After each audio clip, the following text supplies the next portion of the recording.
चीन और पाकिस्तान के खिलाफ भारत को मिला भयंकर हथियार। इमरान और जिनपिंग सोचते ही रह जाएंगे।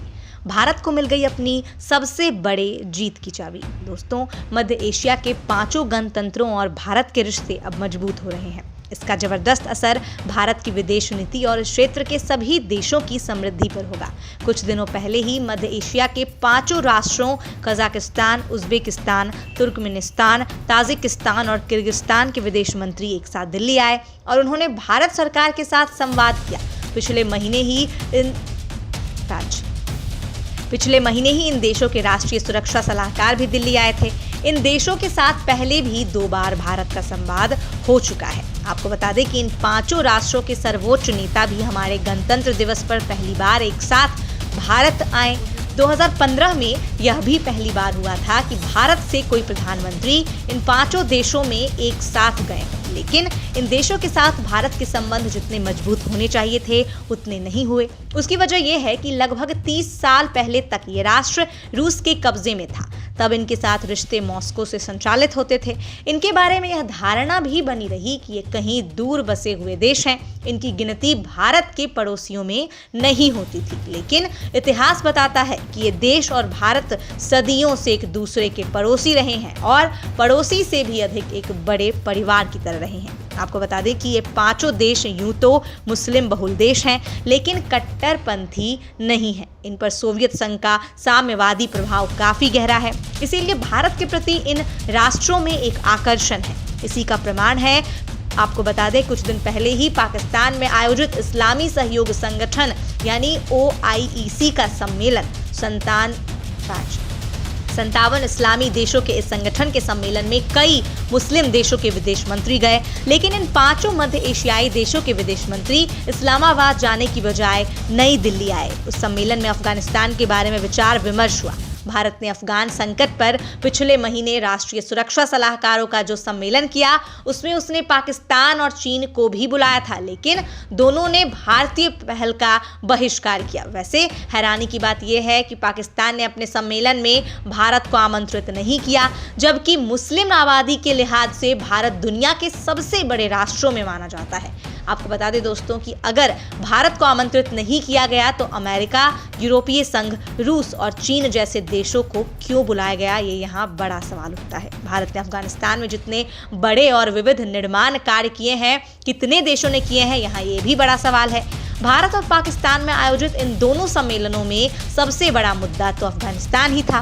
भारत ने पिछले 2 दशकों में अफगानिस्तान के 34 प्रांतों में लगभग $3 बिलियन खर्च करके संसद से सड़क तक क्या क्या नहीं बनाया है। उसने लगभग 200 किलोमीटर की सड़क जरंज से दिलाराम तक बनाकर अफगानिस्तान के लिए फारस की खाड़ी तक पहुंचाने का सीधा रास्ता बना दिया है।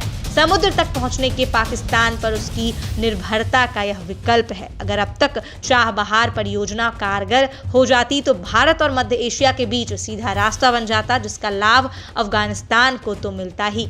आपको बता दें, अफगानिस्तान के सवाल पर पांचों देशों ने वही राय रखी जो संयुक्त राष्ट्र संघ ने अपने प्रस्ताव में रखी है, यानी काबुल की सरकार सर्वसमावेशी हो, वह आतंकी गतिविधियों और अफीम की तस्करी से मुक्त रहे और अफगान जनता की जरूरतों को पूरा किया जाए।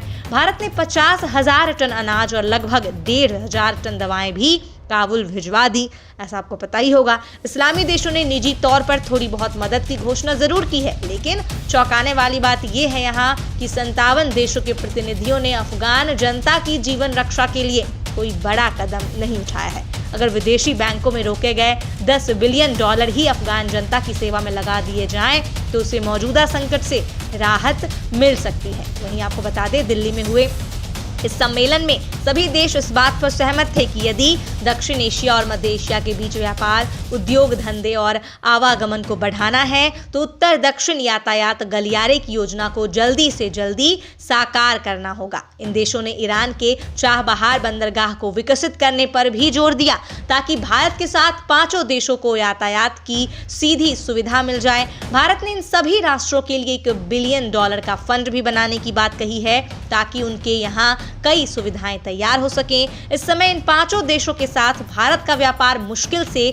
$2 बिलियन है, जबकि चीन का व्यापार $100 बिलियन का है। दोस्तों, आपको बता दें कि चीन के शिनजियांग प्रांत, जी हाँ, शिनजियांग प्रांत और मध्य एशिया के बीच सीधा थलमार्ग और पाकिस्तान के जरिए भी चीन की मध्य एशिया तक पहुंच बनी हुई है। चीन अपने प्राचीन रेशम पथ की रणनीति को फिर से चला रहा है। वह इन राष्ट्रों को करोड़ों डॉलर उधार देकर उन्हें अपने प्रभाव क्षेत्र में लाना चाहता है। रूस को इससे कोई खास ऐतराज नहीं है। वह इस बात से संतुष्ट है कि कम से कम यह चीनी रणनीति अमेरिकियों को मध्य एशिया में हावी नहीं होने देगी। मध्य एशिया का यह पूरा क्षेत्र लगभग 100 साल तक ब्रिटिश साम्राज्य और रूस के बीच महाशक्ति अखाड़ा बना रहा है। आपको बता दें कि भारत को मध्य एशिया के प्रति वह रवैया नहीं रखना चाहिए, नहीं रखना है जो ब्रिटिश राज का था। भारत का उद्देश्य है कि संपूर्ण मध्य एशियाई राष्ट्रों का विकास हो और उसका लाभ दक्षिण एशिया के देशों को भी मिले। मध्य एशिया के इन राष्ट्रों में गैस, तेल, तांबा, लोहा, कोयला,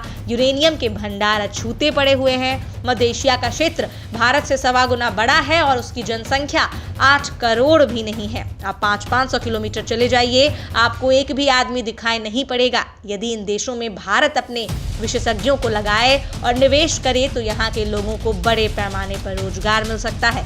साथ ही सारा दक्षिण और मध्य एशिया अगले 10 वर्षों में यूरोप से भी अधिक समृद्ध हो सकता है। ऐसी बहुत बड़ी संभावनाएं हैं। आपको बता दें कि भारत और मध्य एशिया के सांस्कृतिक संबंध भी सदियों से काफी मजबूत रहे हैं। अंग्रेज तो यही प्रचार करते रहे कि मध्य एशिया के आर्यों ने ही वहां से आकर भारत का बसाया है। इन देशों में पिछले 50